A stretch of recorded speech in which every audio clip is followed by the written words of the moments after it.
Bonjour, pour ce nouvel épisode, nous irons dans la forêt amazonienne parler du Mapinguari. Le Mapinguari est un mot d'origine incertaine, désignant un voire plusieurs animaux légendaires de la mythologie amazonienne qui vivaient dans la forêt tropicale, au Brésil, en Bolivie ainsi qu'au Mato Grosso. L'apparence du Mapinguari varie en fonction des différents récits et témoignages, tantôt d'apparence proche de celle des paresseux géants, tantôt d'apparence humanoïde géante, tantôt affublée de diverses caractéristiques. Les caractéristiques attribuées au Mapinguari ne sont pas uniformes et s'entremêlent en fonction des régions, avec d'autres récits sur des créatures parfois humanoïdes ou rappelant parfois des paresseux géants. Selon les peuples autochtones, la créature a une série de caractéristiques liées à d'autres êtres fantastiques de la mythologie amazonienne, comme de longues griffes, une peau recouverte d'écailles semblables à celle des caïmans ou parfois une épaisse fourrure rouge, et une deuxième bouche sur son ventre. En Amazonie, les Indiens proches du rio Tapajos décrivent ainsi le Mapinguari. Son corps couvert de poils peut atteindre les 3 mètres de hauteur. Un seul œil de grande taille lui sert pour la vue. Certains le décrivent avec un œil au milieu du ventre et non à la tête. La plupart des histoires disent que la créature est carnivore, bien que pas nécessairement mangeuse d'hommes, plutôt lente mais féroce et très dangereuse, et ayant la capacité de se déplacer sans bruit dans la végétation épaisse. Cependant, elle éviterait les zones humides, ce qui limiterait ses mouvements dans une région où tant de fleuves et de lagunes existent, particulièrement pendant la saison des pluies. Si un Mapinguari venait à sentir la présence des humains, il se dresserait sur ses pattes arrière, atteignant ainsi une hauteur de plus de 3 mètres. Un mouvement semblable à celui du grizzly, dans certaines régions, les croyances le décrivent protecteur des animaux de la forêt. Ainsi, lorsque le Mapinguari entend un chasseur en forêt, il se tient en affût le long d'un tronc d'arbre semé d'une branche épaisse.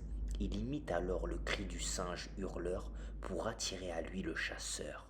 Par surprise, il ne lui reste plus qu'à assommer le pauvre homme et éloigner le chasseur des animaux de la forêt en le mangeant. Cette créature est principalement crainte des chasseurs qui alimentent le mythe, anecdote recueillie au cours de leur longue sortie en forêt. L'écrivain brésilien Paulo Saldanha Sobrinho a rapporté qu'en 1930, un certain Inocencio, en remontant à Luatama, a affirmé avoir vu et blessé par un coup de fusil un Mapinguari qui décrivit comme bipède, de forme et de taille semblable à un homme et poussant de très forts cris. Sanderson a recensé au Mato Grosso des empreintes d'apparence humaine de 50 mètres de long et des récits faisant état de massacres de bétail. Dans l'État Amazonas, l'ornithologue américain David Oren a recueilli de nombreux témoignages auprès des populations locales. Le Mapinguari mesurait entre 1,80 m et 3 à 4 mètres de haut, serait quadrupède mais pourrait se dresser brièvement sur ses 2 pattes arrière, dégagerait une odeur nauséabonde, aurait un pelage rougeâtre ou verdâtre, aurait 4 canines, les pieds seraient tournés vers l'arrière, les griffes seraient semblables à celles d'un tatou géant, le corps serait lourd, massif et invulnérable comme les flèches, sauf sur l'abdomen. Le museau évoquerait l'âne ou le cheval, et la queue serait courte et trapue.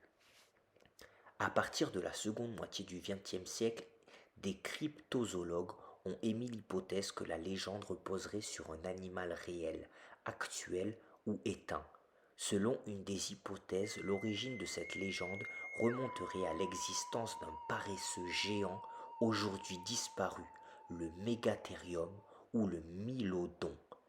Parmi les nombreuses recherches qui ont été faites pour repérer le Mapinguari, on peut noter celle de l'ornithologue américain David Oren, qui recueillit à partir des années 1970 de nombreux témoignages auprès des populations locales.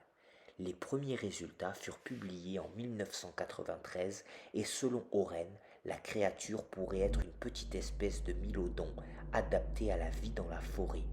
Une grande partie des caractéristiques physiques attribuées au Mapinguari se retrouvent chez les paresseux géants, sauf en ce qui concerne la queue qui est courte et trapue, selon les témoins, alors que les paresseux géants avaient une queue longue. Voilà pour cet épisode, merci de m'avoir écouté et n'hésitez pas à vous abonner si le contenu vous a plu.